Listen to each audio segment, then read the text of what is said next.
TJ Morris, and you're listening to Cosmos Radio and what we call ACIR Radio. And we are sharing this on TJ Morris ET Radio and everywhere else. So, all you guys out there, wherever you are, Spotify, iHeart, Spreaker, Stitcher, FM Radio, Blueberry, whatever it is, we're out there. So, thank you for listening.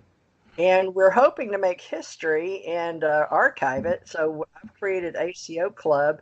And we're starting this year with American Communications Online, and we're moving all our archives over to my big Amazon web service, which is huge, from all our little blogs that we've had for years. And I've asked a gentleman from Pennsylvania that I got sort of a psychic hit off. I'm not sure. He probably knows a lot more about it than I do. I run mostly logical investigative reports, and I'm going to go into radio with the idea that 8 years experience of just recording people is going to help us in our club. But this gentleman's name is Lon Strickler, and I hope I'm saying that right, and he is an American born in the USA. I'm promoting American Communications Online with him as the ACO Club, and he's agreed to join me on one of my radio shows this week. But I wanted to get to know him a little better and differently, because sometimes, I have plenty of people that get in touch with me in social media to be on my shows, but I'm sort of picky. So Lon said he would sort of help me. We're going to do those that are career people and those like professionals and those that are hobbyists. And I'm going to get him to educate me because he's been doing this a lot longer than I have. So Lon, would you like to introduce yourself for me, please? Yeah, my name is Lon Strickler. I'm a Fortean researcher, author, and writer at the Phantoms and Monsters blog, and I'm also a host at Arcane Radio. Now, I've been a Fortean researcher. Oh my God, it's been a long time, but I'd say I've been involved with the paranormal for about 40 years now. And the blog started in 2005 and has steadily grown in popularity and read daily by tens of thousands of paranormal enthusiasts and investigators. My research and reports have been featured on hundreds of online media sources.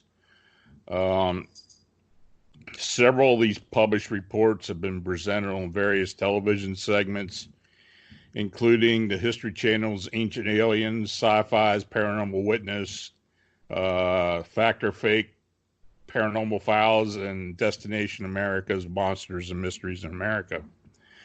And I've been interviewed on several radio broadcasts, including multiple appearances on Coast to Coast AM.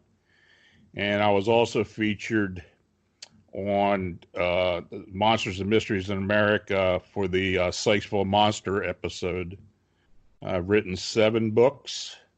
And like I said before, I'm currently a host of Arcane Radio. Awesome. Well, I hope I can get you on some of my radio shows, or we're thinking about doing our own 24/7 if I can get people from around the world like I've done before with other radio stations. Or we may just use an auto DJ, but we're working on that in Texas, California, and Florida, so it'd be great to add Pennsylvania. But let's see if we can do a little bit of background on you. And I'm going to do sort of a convoluted version of you.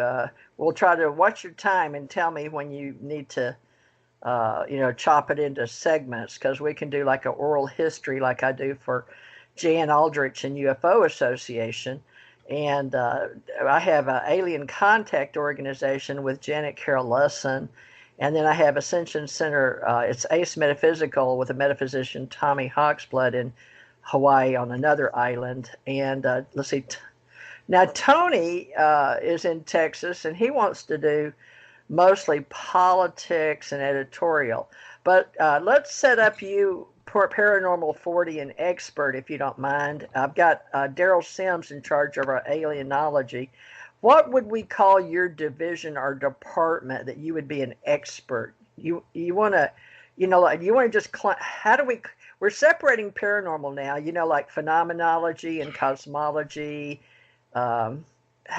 where do we get started with you? For right now, you call yourself a Fortean researcher Right. under paranormal, right? And that kind of covers a lot of different things. I call myself a paranormal investigator researcher for a long time, but basically being a Fortean researcher, it kind of encompasses a lot of different aspects of the paranormal. And quite frankly, in my research and in the cases I'm involved with, there always seems to be a connection between the different genres of the paranormal. There's a lot of connections, say between cryptids and UFOs and even spirits. So I kind of do a lot of different things. So we could, now, I don't want to offend you or any of your listeners, but could I safely say that you could be a part of our spiritual science community? Would that be a proper term? Yeah, that'd be fine. Okay. Well, some people take offense, and some don't. So I'm always trying to figure out, because what I've seen in radio, at least, and on YouTubes and these TED Talks, is they're doing their best to keep science separate from world religions and ancient mysteries. And when I went to Chicago in 2016 to help Marta Thomas with doing our first global pyramid conference and her people getting them together, it was like they couldn't mesh everything together. But they said when I showed up, she looked at me and said, "So we're doing this?" And she was a UFO professional investigator, but she didn't want to deal with the UFO portion. She said, "No, we're not going to talk UFOs." And I was like, "Well, why am I here?" She said, "We're going to do pyramid." She says, "I want you to help me promote pyramidology." And I was like, "Okay." She said, "Well, you believe in them. You've got one on your leg and you wrote a book." I'm like, "Okay."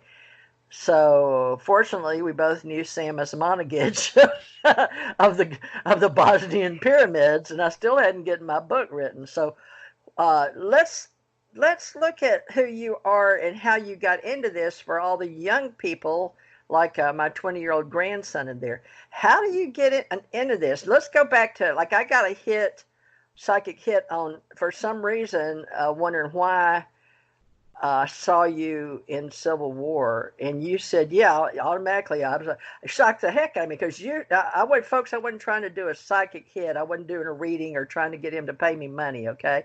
It's nothing like that. I just got this hit. And in my mind, I get these visions, and I saw him in the Civil War, but I couldn't make out which side he was on. So, but he automatically said you were 20-something. So tell us about you as a little boy and how you got into Gettysburg, and why would I pick up and you just automatically give me an answer? That spooked me out. Well, I was born and raised near the Gettysburg battlefield. I spent a lot of summers as a kid on the battlefield itself. This one particular day, I used to get on my bike and ride to Gettysburg. And this one day, I was 8 years old. I was in an area of the battlefield that's called Death Valley. Now, that area in particular is between the wheat field, Devil's Den, and Little Round Top. It's a valley where there was a lot of action on the second day of the battle. So I was on my bike, and all of a sudden, it's almost like a door opened, because I started seeing apparitions, hearing gunfire, cannon fire, smelling gunpowder, the whole 9 yards. And this went on for several minutes, and then suddenly just shut down. Now, by that time, I knew that I had some abilities, but I wasn't really quite sure what it was. It's not like I lived in a haunted house or anything like that. But I could pick up on spirit energy. So I eventually learned through a regression that I did fight on the Union side, and I was at Gettysburg as a member of the 20th Maine. And I have always been attracted to that one part of the battlefield where the 20th Maine monument is. And if you know the history, of the unit that on the second day of the battle, they charged down the hill with the bayonets and fought back the North Carolina and Texas troops. It was a long day, a long battle, but very historic day.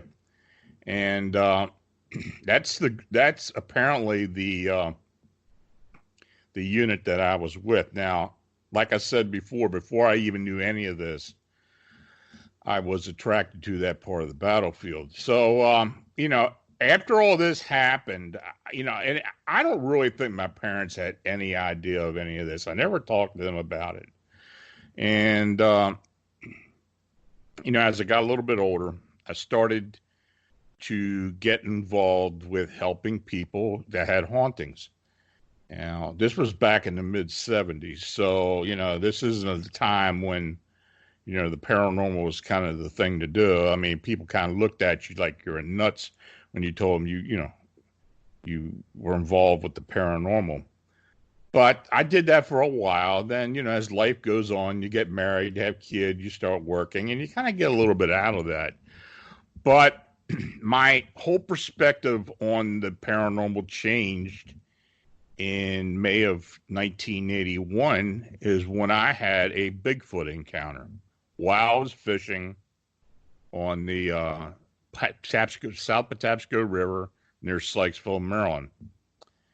And after that day, I became very involved with the cryptid aspect of the paranormal. And that's basically what I've been doing a lot of since then. I've had other encounters. I've also helped people with hauntings in the meantime. And it got to the point where all those years I was taking reports, talking to people, keeping notes of cases I was working on. And it eventually accumulated into when I started my blog in 2005, and I started looking into other people's reports. Of course, with the advent of the internet, it was much easier to do this. And it kind of snowballed from there, and that's where we are at this point. Well, can you confirm or deny, I don't know how you want to say this, that you have never talked to me, or have we ever talked? Or did you know me or anything about me or anything that would make me think that you and I are connected in this reality? No, I knew you were on LinkedIn as someone who was, associated me with LinkedIn, but you and I never talked. We never communicated until the day you contacted me. So what is that? Because that's what I'm studying. I like humanity and human behavior and neuropsychology, phenomenology, but my specialty was, as an investigator, was just getting the facts for rich attorneys on cases. And the offshore oil rigs, even death, accidents. I worked mostly personal injury and maritime law and arson, fraud, subrogation, fires. So when I was a well-paid investigator before I went in the military. But as a child, I went to Jackson. I lived in Monroe and went across to Vicksburg. And I started crying because I was having visions. Of course, my mother was like a psychic, but she would never admit that. I just know that she died eating peach pits or whatever that stuff was inside there, and she got deathly ill, and her and her brother both, and she had like an out-of-body experience. But I didn't learn that till she was in the late 60s, and Stanton Friedman was calling me, and then I got to be on a ABC taping, and she took the call. So I sat down with her at the table and asked her if she remembered me, going back in Vicksburg. I said, Mom, you remember when you talked to me about crying and how you were really concerned about me with my dad? We were having a family picnic in Vicksburg, and I was seeing all these people, and I was like, I see dead people, Lon, okay? Like you did. Mm-hmm.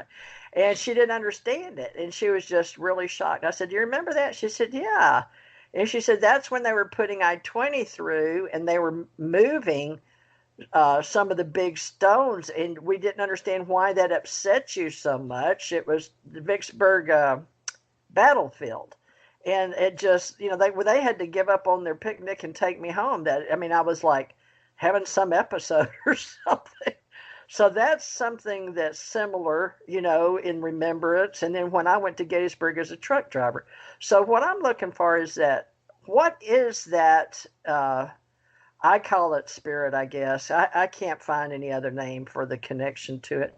It's like, if you talk neurologically, they'll tell you that we have electrical, like beta, alpha, theta, delta, gamma, sigma, tau, the 7 levels of humanity, or the 7 vibrations. And we have what is it, do, re, mi, fa, sol, la, ti, do. That's 8.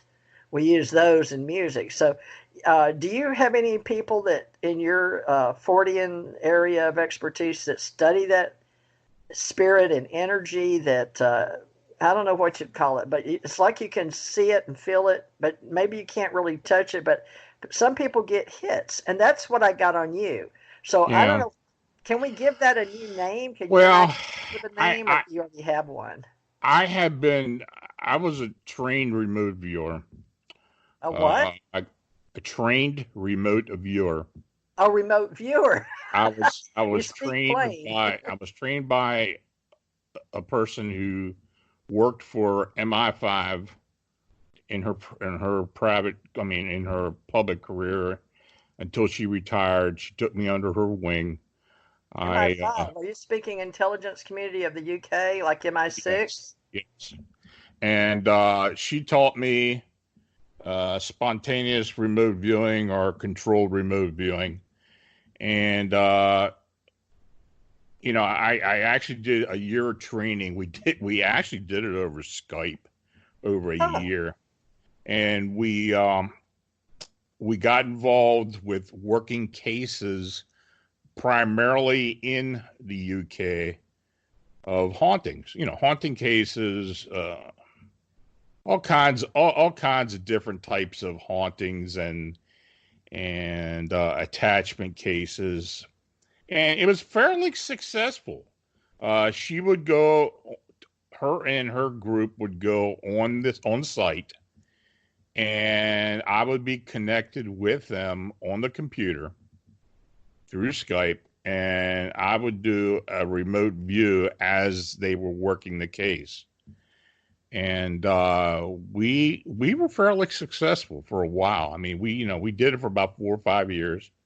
And, life happens and you got to do other things. But it's I do use it occasionally for cases. I worked with a group in Australia for a while who has helped me with my personal cases, who have done remote views to help me with more information on other cases that I've been involved with. As well, I'm also, I've got several clients who I've helped over the years who have had hauntings in their home, and I've done remote sessions to try to alleviate the hauntings and the attachments in their location. And I've been involved with that now for, I guess, about 10 years. Wow. Okay. Well, I didn't know remote viewing was out there and all these groups. I feel like I've been on another planet, to be honest with you. But all I did was I had deep investigation, deep problems at the government level, and then was assigned a case, and then I had to work on it roughly 20, 30 years. But anyway, it's coming to a different level. You've worked on cases like tier 1, 2, 3, or been like a legal investigator or a private investigator.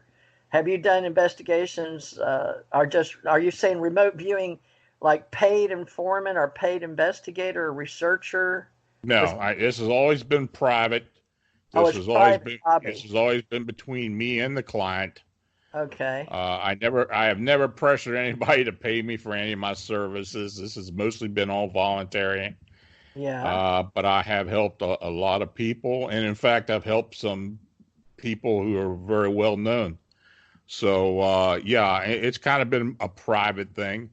Nice. I don't talk a whole lot about it, but it's it's just part of what I do. Nice. Well, I guess I can keep my ACIR radio going with people like you then, because originally it was Assured Confidential Investigative Reports. And you can understand then, I guess, at my spiritual level, that there's some people that want assistance from people that have had out-of-body near death or actually feel like they died or had seen the other side, but we don't really know how to address it. We always get laced in with, I see dead people, our spirits, or the spiritual world with Houdini and, I don't know, War of the Worlds kind of things, if you know what I mean. So I'm not sure what it's called, but in science, they pretty much refer to it as phenomenology. And I used to be told I had ESP, growing up, but what is that called now if it's not extrasensory perception? Do you know? Well, they still call it extrasensory perception, but it's kind of broken up into a lot of different parts now. Some are clairvoyant, some are clairsentient, some are able to do specific things. I consider myself more of a intuitive. When I sense spirit energy, but how I sense it is in my mind's eye, I see certain colors, and that's how I interpret what I'm in the presence of. And over the years, I've been able to determine what colors associate to what types of energy. And using that as a primer when I start to do the investigation and using remote viewing techniques, I'm usually able to pinpoint on what's going on. And on occasion, I have done clearings that way as well. Okay, now I've done clearings that my daughter did because I grew up being curious in whatever this was, and I was very curious about Houdini.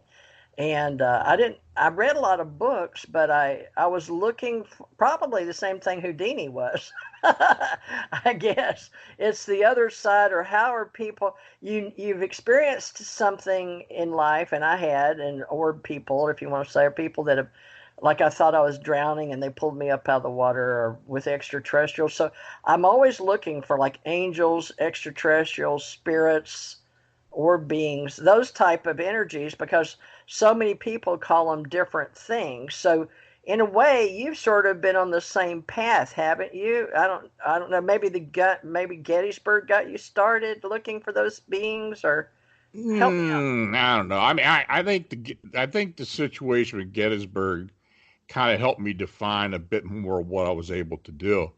I still spend a lot of time on the battlefield. I moved back up here again, so I live near Gettysburg currently again, and I do spend a lot of time there. There's a lot of different things that you do pick up on.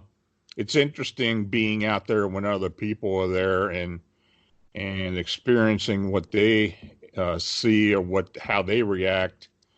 But because there's so much trapped energy in that one specific area, it is kind of like it's almost like a laboratory for paranormal activity.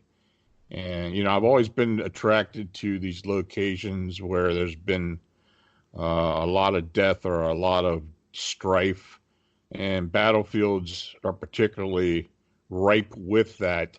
I've also done work at Antietam as well. So, yeah, I mean, it's kind of like I said before, it's like a lab, and you kind of go there and pick up on a lot of different things. But I will say, I think being on the battlefield has kind of helped me define what abilities I do have and how I can use them. So we could safely say that people like you and me, I'm really looking, and I'm not trying to put words in your mouth. I'm really looking for how you and I came together, and if there we're always looking for, who are we, why are we here, and where will we go when we leave the planet, so to speak. Have you heard that, right? The main question is, I think somebody said the biggest question you'll ever ask yourself is where you go when you leave here. But I don't know. I guess it's some people that are faith, they have faith or they're believers in spirit, and then there's others that scientifically have to prove it with sight, but our peer review or where something you can experiment and do it over and over again. And it's really a philosophy, but we call it a science because we think if we can do it, then it must be real, right? Or if somebody else can do it and repeat the situation. And all that I understand came from philosophy way back in Roman times or whatever, all the way back to Aristotle and all that. But, I'm looking for that common thread. And then everyone thinks that they have their own truth. But I'm learning that memories and perceptions aren't necessarily the same thing. So I would like to build a wiki with you, if you don't mind, or one that we could use among people learning how we're developing the skills and how we brought all our libraries together. And like you said, the defining, well, you can say remote viewing, and maybe that breaks down. Being a psychic, a clairvoyant, sentient, audient. I forgot all. We used to use clairaudient, clairvoyant. I've forgotten all of them. I've written them a million times. Clairsentient. But anyway, basically you can feel it with your hairs, your primordial instincts. So you go up on the back of your neck or on your arms. What do y'all call that with your group, or how you've been educated? Well, my current group is not necessarily into that part of what we do. We're mostly into cryptid investigations and other strange phenomena, unexplained phenomena. But what you're talking about, I believe, is perception and how each person interprets perception. Each person has their own perception. I have talked to a lot of people over the years who perceive energy, perceive spirits. It's all energy, but they all perceive it in a different way. Like I said earlier, I perceive in colors. My mind's eye is very, very open all the time. I see. I'm able to see remotely. I can see places remotely. When I work with clients, when I'm talking to them, either on Skype or on the telephone, I can usually perceive where they are, what they're doing, what they're thinking, their feelings and such. And that's just something I've been able to do. And, that's my own personal perception. But, I guess, everybody has their own. All right. Well, did you write a book on intuitive perception at all yet, or manifesting, or? No, my friend Brett has been trying to talk me into doing a book about mysticism. She calls me a mystic. I don't know if I don't know if I am one, but no, I've only written about cryptids, and my last book was about alien disclosure and abduction phenomena. Well, I work with mystics, oracles, psychics, sages, seers, and I've been called a mage, but it's because of the stuff I study. But being an investigator, that is a paying bona fide job, right? I made $5,000 per case and $55 an hour back in the 80s, before the government snapped me up. But I was out of country being paid. But the people that used me could afford it. They had money. Mm-hmm. So, the people, at least here where I grew up in the South, we all sort of thought it was normal to see spirits or to feel ghosts. And the when you go to where they bury dead people, what are those called? Cemetery? Yeah, cemetery. But when you're grown up and you're told we treated cemeteries with respect, and we didn't. We knew where the headstone was, and that it was always at the head, not the foot. So, is that what you were raised I mean, in Pennsylvania, right? That's Well, where you grew up. You grew up in Pennsylvania? I grew up in Pennsylvania. I was raised in a family that was very conservative. My family lineage goes back to Amish on both sides. Wow. We've had powwowers in our family. I've very well know a lot of what that whole folk art of healing is. I've been involved with some of it, though I was never trained by anybody. So I'm very aware of it. I don't know if that has had any influence on me personally. It may have. I mean, it may be something that was passed down to me that, through family, but I really don't know.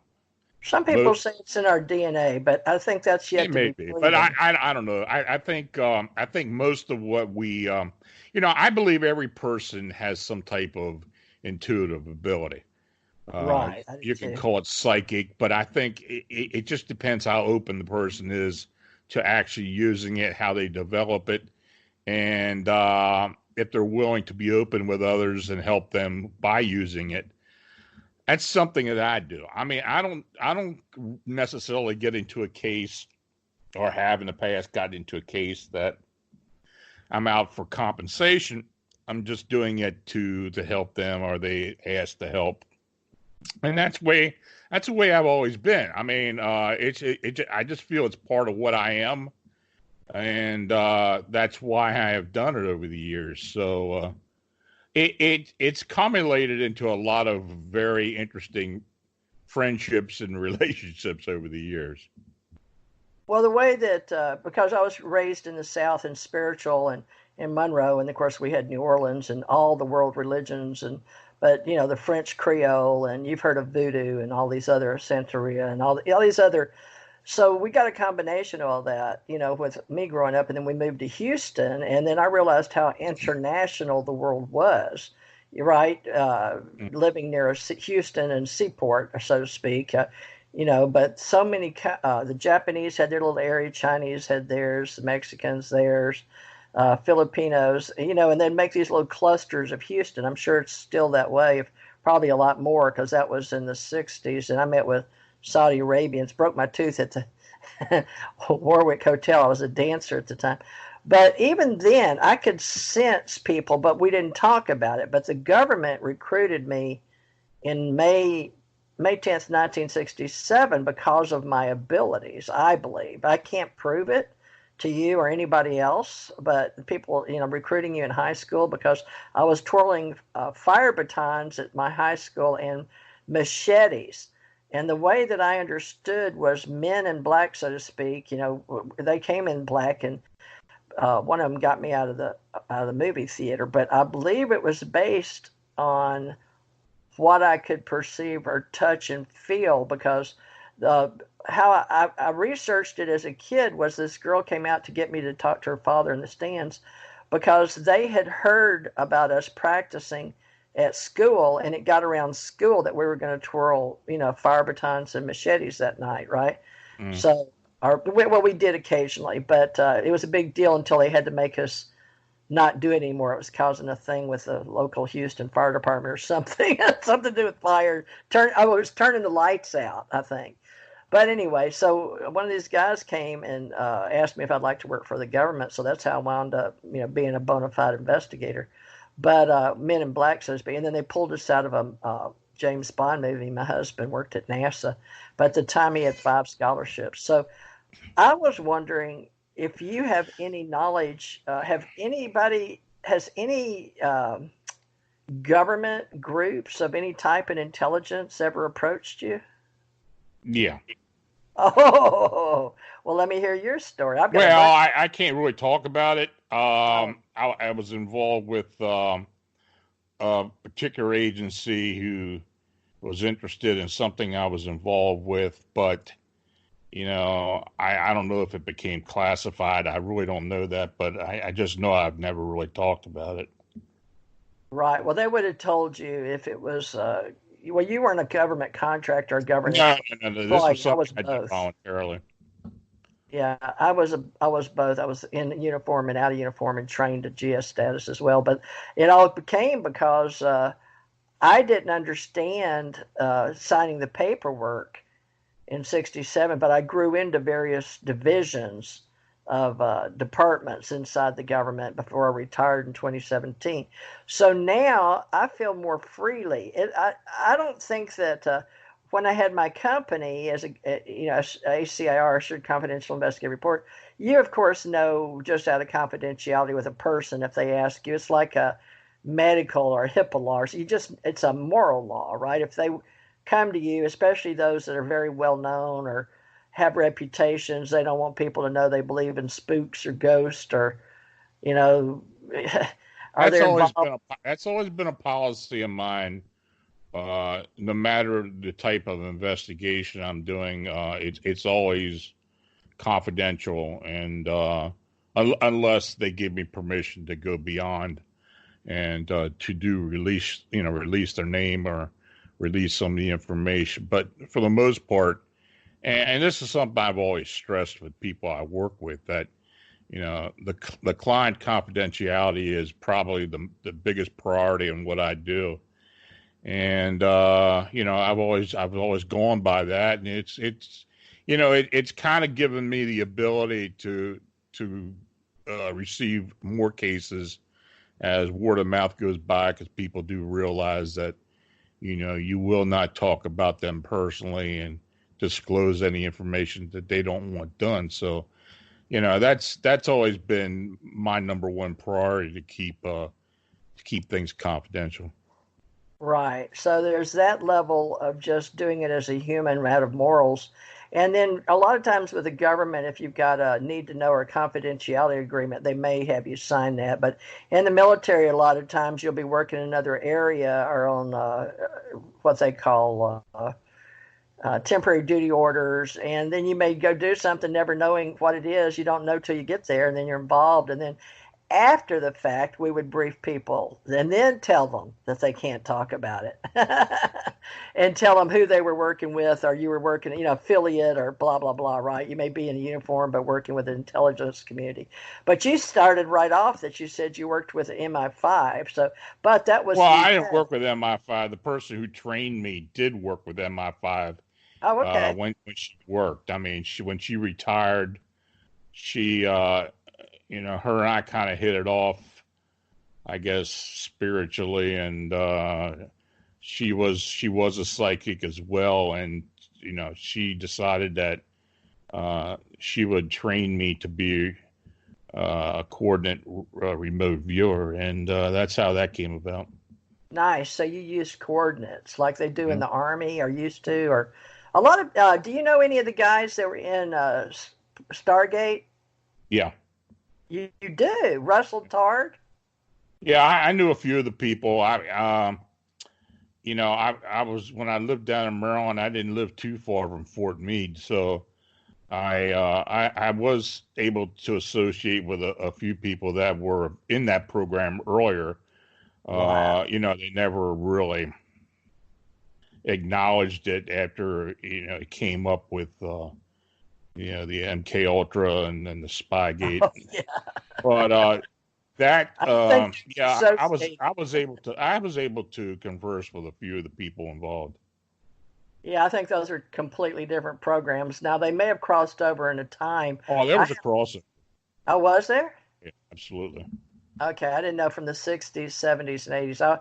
I wasn't in the MK Ultra, but I did study some cases in Canada with a gentleman that was known for doing that. And there's some cases out there still open for money, so to speak. So I wish everybody well on that.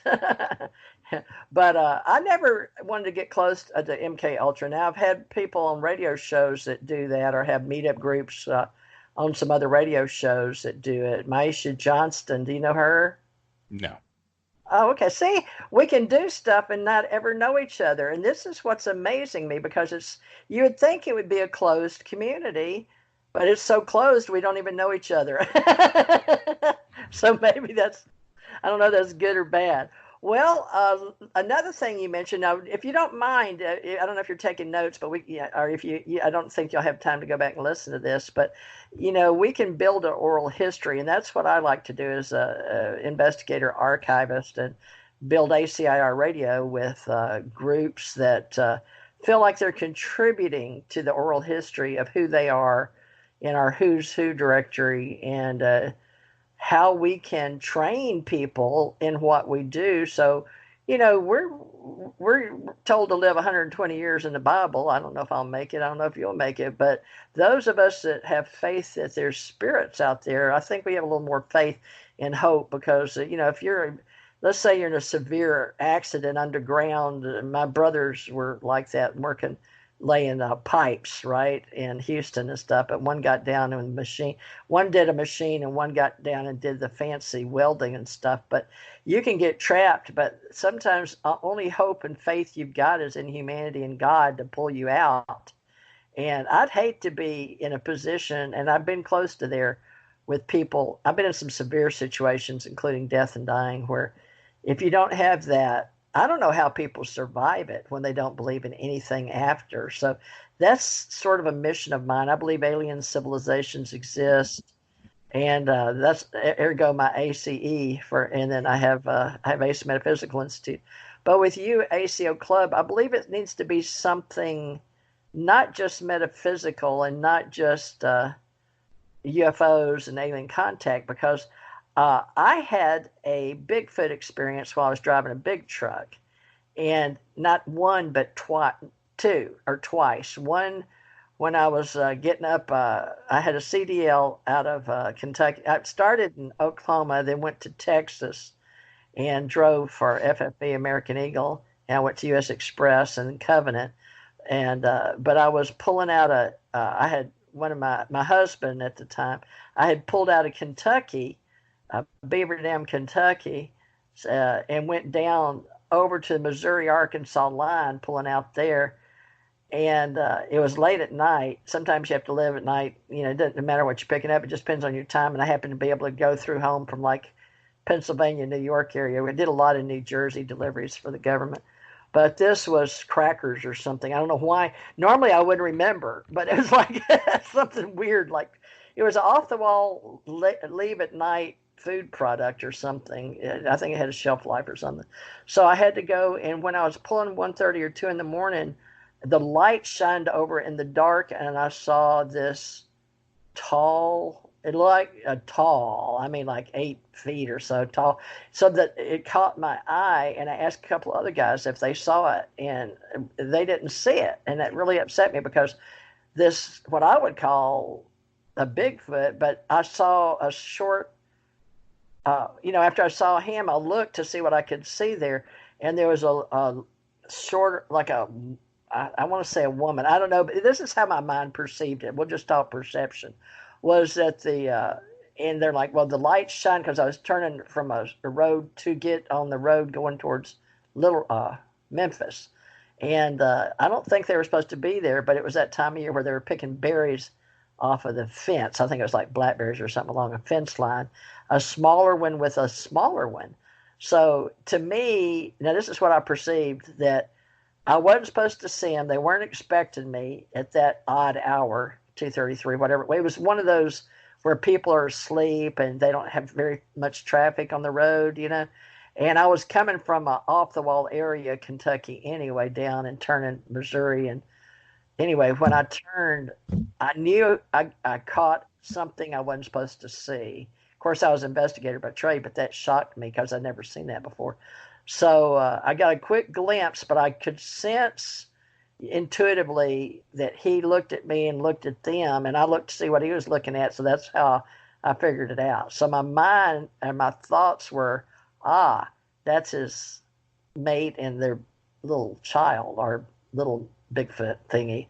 So I got on the CB, man, because one was coming up right behind me, and I asked him, and he went the other way towards Chicago. And he said, no. So, but I had already pulled up, and in the time that I could pull up, shine my lights. And a big truck, when you're sort of had been, like slow, and then you're turning, and it takes you a little while to get around because you're not in any hurry anyway around at night time of night and turning.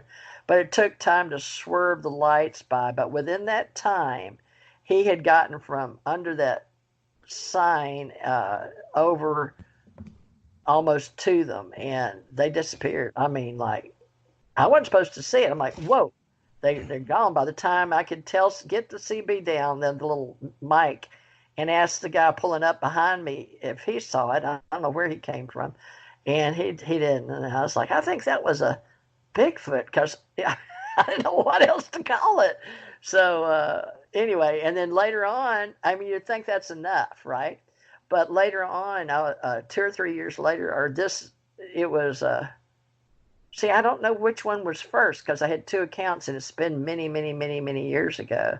That's the thing about not recording memories, folks. That's part of why I started doing what I'm doing orally here with Lon. This one was over, I remember it was near a casino, which doesn't make sense, but it was between Little Rock and coming into Memphis. And it was another late time at night.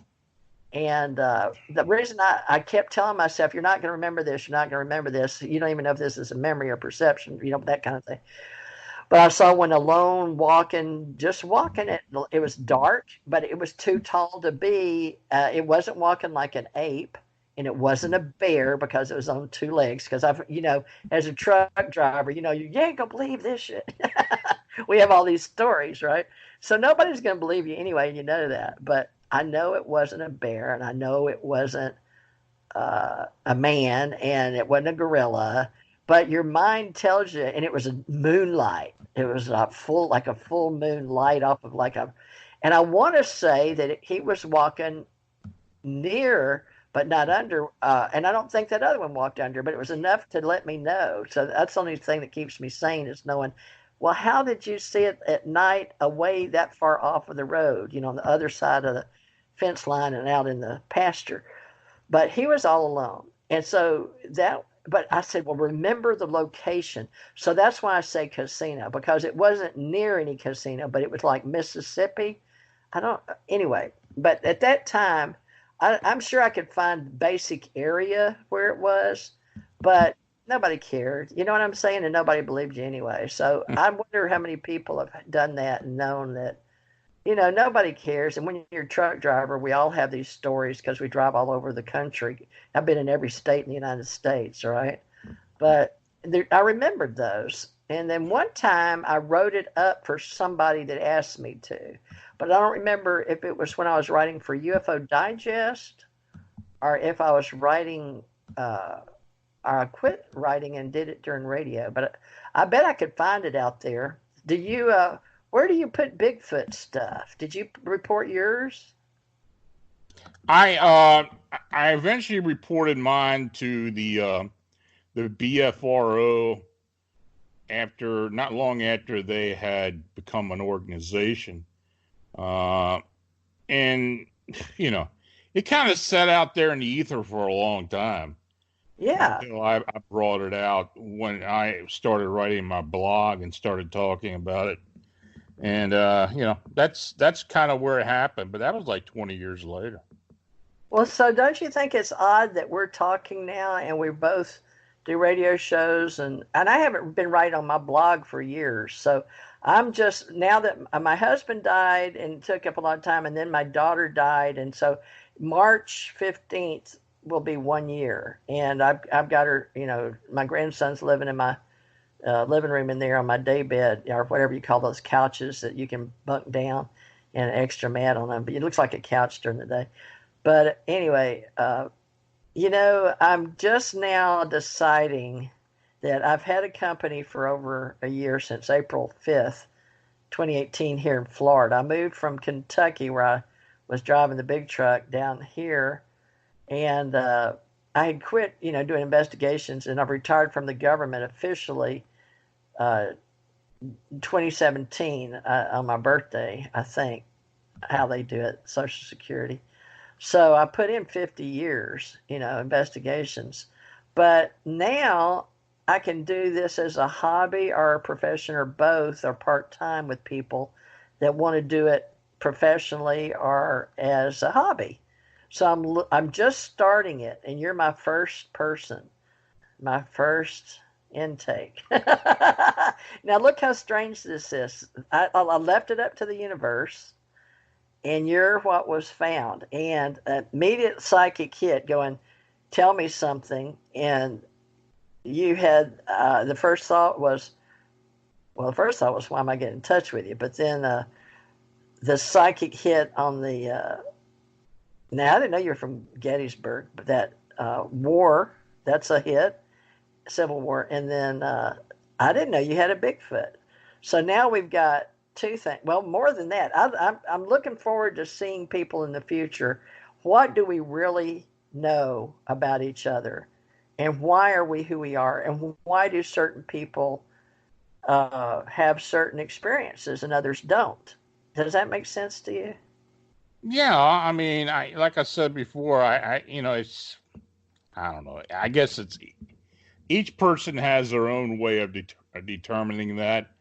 I have had the ability, or maybe it's coincidental, that I've contacted or been in contact with people who are a lot like me, or who kind of stumble upon me for whatever reason. Maybe that's what happened to you. I don't know. You really don't? No. You haven't written a book on that? Nope. No, I haven't. Either, but let's do something. There's something here, Lon. I don't know, because I mean, I watch TED Talks, I watch History Channel. The only I've ever been to an event was as a consultant on pyramids, where I thought I was going for the UFO MUFON business. So, surprise! So, I mean, the one time I think, I'm going to get involved with the UFO world, because it was close to me retiring, but I was doing radio, TJ Mars ET Radio, to help another friend of mine in Hawaii that was keeping up my Ascension Center for spiritual. We do more, Reiki. How would you say it? It's this day and time they call it like a new age, but it was like I helped endorse chiropractic and yoga and seeing auras and chakra balancing and the realms and teaching, because I learned that on my spiritual path while I was in Hawaii, right? So there's a few little introductions to my spiritual path. So to me, it was like my ministry. I wrote music, and I helped people in the music industry and joined Country Music Association and Broadcast Music Incorporated. And, I did all that, but that was a hobby. But I became a producer with International Bluegrass Music Association and helped the Bill Monroe Foundation. Got one of the first certificates as a plank owner for Bill Monroe Foundation, bluegrass music. But what I was learning, that when all these different things I was doing, I said, well, let's do them all together. So we had events. So then I became an event planner, an organizer for Ohio County, and we had it at the county fair. So, but we didn't talk about Bigfoot to everybody, but I did get to talk to somebody that called me once, where I was writing for the local newspaper, so I started writing what the people did. And so I formed Ace Folklife in 2003, and with my husband and mother, because mother was a writer. And I had some people that told me about sitting at the old, they would have these old roads. I don't know if you got them in Pennsylvania, surely like Gettysburg, where they had the old wagon wheels, and then they had where the water, you'd stop and water the horses. And down one of those was on my husband's father's land, 35 acres. And it had a history there, and I got all interested. George Washington. There was all kind of interesting history there. So this family came and told me about watching a Bigfoot. So, I broke down as a truck driver, and they said they saw a UFO over my house every night. And this lady would get up and drink coffee, watch out her window 5:30 in the morning before dawn to watch this UFO come over my house. And I was like, really? So I thought she was wacko. Turned out she wasn't. She just, because some other people said the same thing. So I don't know, but I didn't really write that down, but I did listen to her story of Bigfoot behind the trees that would be drawn to the music. They were out in this land where the old wagon, she took me to it. I literally, I didn't do a full investigation. I just did a on-site, boots on the ground, take me there kind of thing, and the trees were still there. There's a huge trees where this old coal, the men would come and there was a bell where you'd ring the bell for food, or if the women were there knew they'd had an accident in the coal mine. Very interesting. But she said that it was common knowledge, but they couldn't talk to them. But they would come up, but they didn't know who they were, if they were from another existence, because they could come and go around trees. So they don't know if they're going in the trees or just disappearing or whatever. But they were attracted to the fiddle music, come up to listen to the fiddle music. And I thought that was a curious human kind of thing, that they were real shy or scared. But the people said in the coal mine business, back in the day when they had wagons, and her parents told, and she was a little girl, she's dead now, but that back in the day they believed in those. They didn't call them Bigfoot. I don't know what they called them, but they had a name for them. But they didn't. Where did the name Bigfoot come from anyway? That came from a timberman out in the Pacific Northwest who saw several of the tracks, and he referred to it as a Bigfoot. And now, that's how the name caught on. Oh, because of the foot thing. The Gigantopithecus. Now, is that really like the Yeti story comes from our ET stories? Because in one of my old, I don't know what you call it, memories, perceptions, DNA, I don't know what you want to call it, past lives is the way we say it in Oracle business. But up in where the flags are, Tibet, I have a past life with a guy that he doesn't necessarily agree or remember it. So, but I had to tell him because he became a friend of mine in this reality. I didn't have to tell him, but I was compelled. So, like I told you, I can't explain it. It's like blah, But I know you're not supposed to do that as a psychic reader or anything. But we don't charge for what we know. What we charge for is our time. And then I learned in the government and the entertainment industry, you can charge like $1, $2, or $3 a minute. They used to outlaw it or something, all the states, and then they decided to let it in back in the day when I was teaching it and training. But I was trying to tell him, because he hated psychics. He worked with psychics. He wanted to believe them, but he didn't believe them because he was a magician, and all magicians think, you can prove everything like Penn and Teller or something, And he worked in Las Vegas, so he had some ET things he was interested in, but he didn't believe in those either. So he was having a hard time spiritually with his Ekankar background, but they taught him how to leave his body. So he learned how to leave his body and have out of body.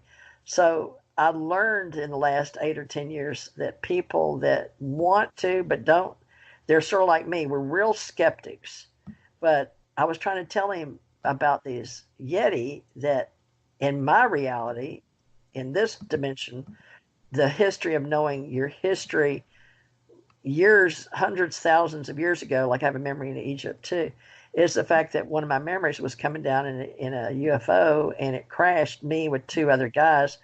And I taught the people, this is just a memory, so I taught people how to put their bodies and take everything out and wrap them in gold like salt, dry them out and put them in gold, and then wait for us to be rescued. That sounds weird now saying it with you, but that was a Yeti story, so I had the word Yeti, but to me they were extraterrestrials, because they were there to protect. It was some kind of war going on, but they were up there to protect until the people that we would return, right? So I'm not sure what happened to me after that, but that is a real story in my head, like a episode on X-Files. But so I started looking what Yeti meant, like Gigantopithecus. But do you have a team or anybody that works with that group, or that? What would you call that? A discipline, or? What's that? Hobby, right? It's not a profession, right? It's a hobby. I hate calling it a hobby. I think we're enthusiasts, but we're also people who want to seek the truth, who want to find out what's really going on. It's almost like a deep-seated obsession, I guess. I don't really call it a hobby. I'm really having trouble here because I know what people are telling me, that we want to grow our alien contact organization, we want to grow our UFO association, but I'm having all these fights among event planners or events and people that want to get to the brass tacks and those that want to be like, what was his name? John Lear. And John doesn't do radio anymore, but I remember Art Bell, and he used to write to me. And I don't know why all these people, they were writing to me, right? So it was all the UFO stuff, but a lot of it I couldn't divulge, even to Stanton Friedman, because I used to write government. Well, I won't go there. Well, I've already said I'm retired now. I don't see why, investigations, right? Or I would do, well, I've already told you, assured confidential investigative reports, right? So we can talk about it. And so I had met J. Allen Hynek years ago, and he wrote somewhere between Colorado, when I was at the Air Force Base there. I believe that's the plane trip, because a German, one of them took me out on the air base to give me my clearance level, Q or above, and then I wound up with Royal 14. But J. Allen Hynek worked with Air Force, but he met me on an airplane, and and I believe it was the year he must have known he had cancer or something. I don't know when he found out. I don't even know that he had cancer. What am I saying? I act like I know. But anyway, I just know he died in 1986. But I was reading a book called Aliens Among Us by Ruth Montgomery, and the reason I remember is because I was embarrassed. It was new out, and I was embarrassed to have it. But he was real interested in that. But he encouraged me. He listened to my story about dying and going to White Sands and seeing extraterrestrials and UFO ships. We call them flying saucers back then. But anyway, he took my story and told him that he told me about Center for UFO Studies, and he asked me if I would continue his work, and I was like, what the, I'm a government investigator, and I'm training, and I just got, I'm uniform, and I want to do GS, and I was in a special program, and, I was learning Army, Navy, Air Force, Marines. I was working Joint Chief of Staff and DOJ and working for JAG officers. And what am I going to do? Go chase? You know what I mean? You can imagine, like, yeah, right, but I told him, yeah, when I retire, I'll do that. You get it? So I told him, yeah. And then I'm doing it. So I don't know what I'm doing. So it's like the blind leading the blind. But I think he understood that had these things happen. We didn't discuss Bigfoot, by the way. We only talked about, me dying as a child with hepatitis, and then dying when I had my fourth child. And he was interested in the orb beings and the grays and the tall whites, and working my family genealogy and why the government and my name Thurmond, and real interesting because we had like a couple hours or so. I don't know.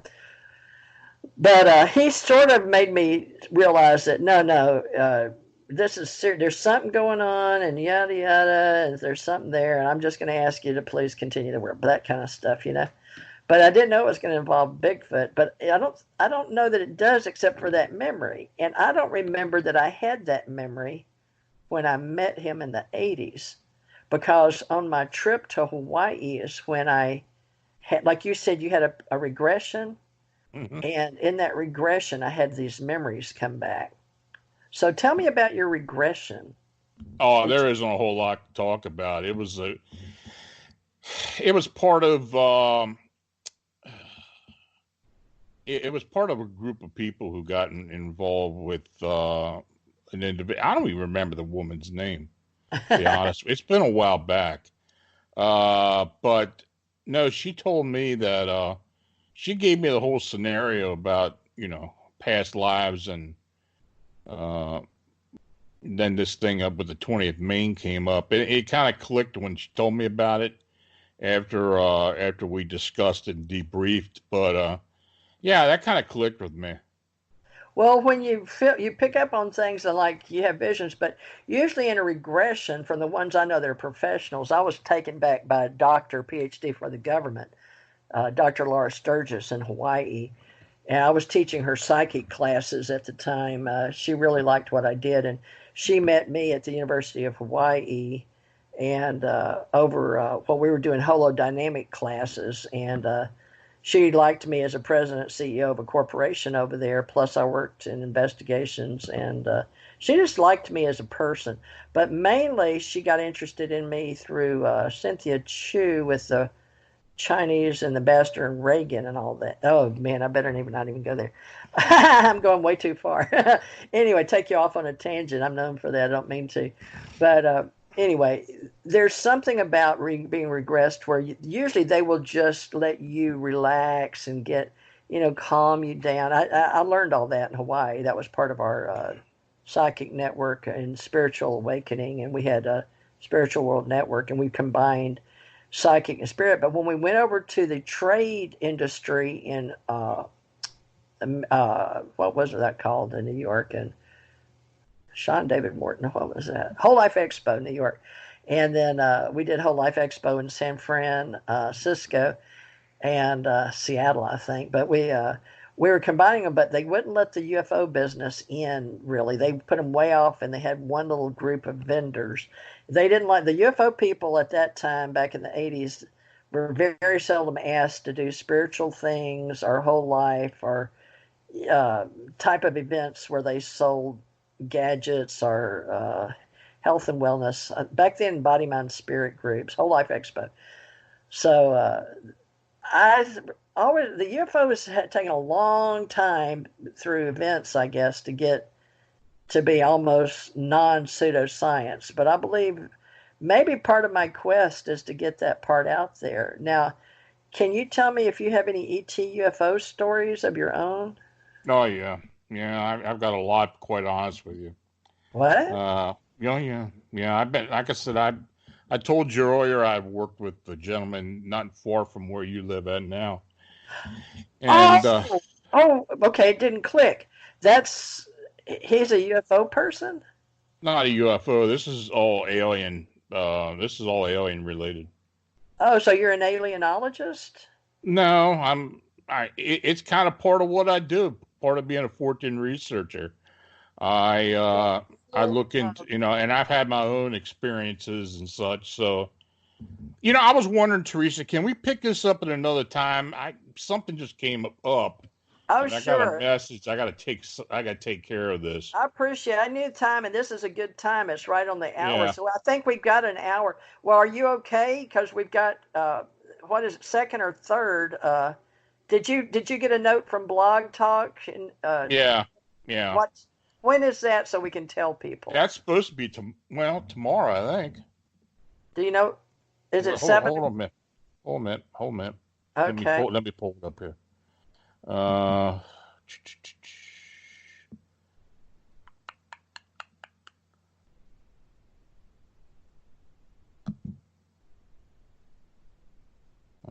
looking.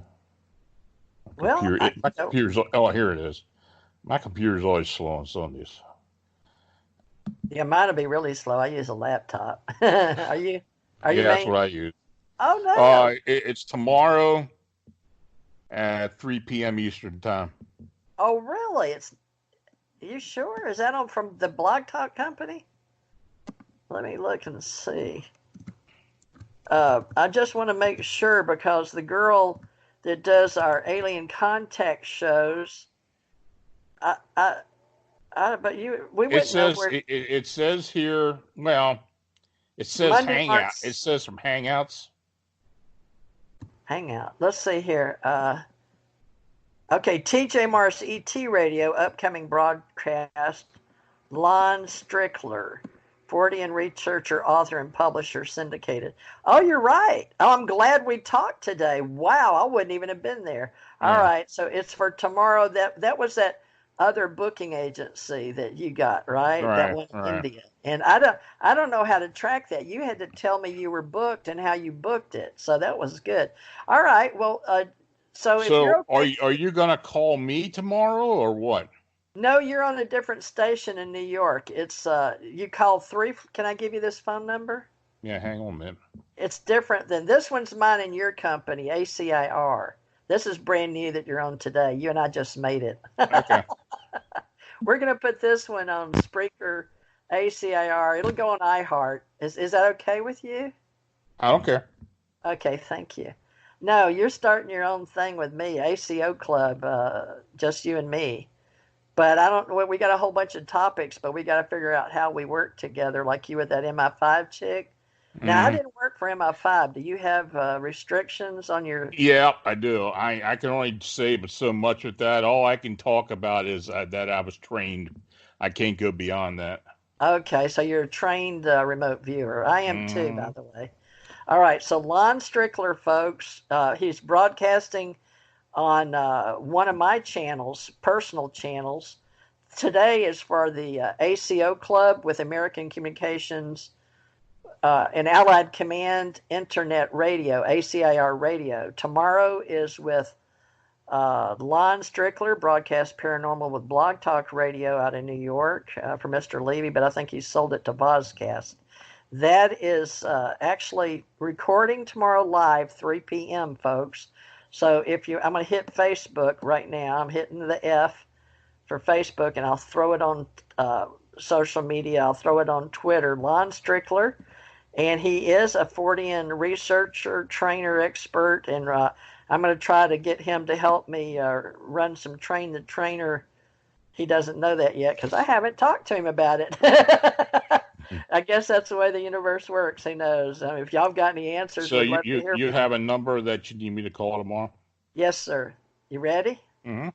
347 945 7207. Okay. Got What are that? the last four digits again?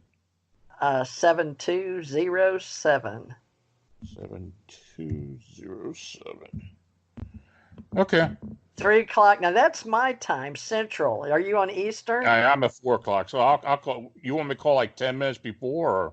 Or? It's just you and me. It's a taped thing where they've got music and ACO, a radio out of Revolution Radio. And how Uh, long is the interview? it's a 2 hour show. It goes by pretty fast though. Okay.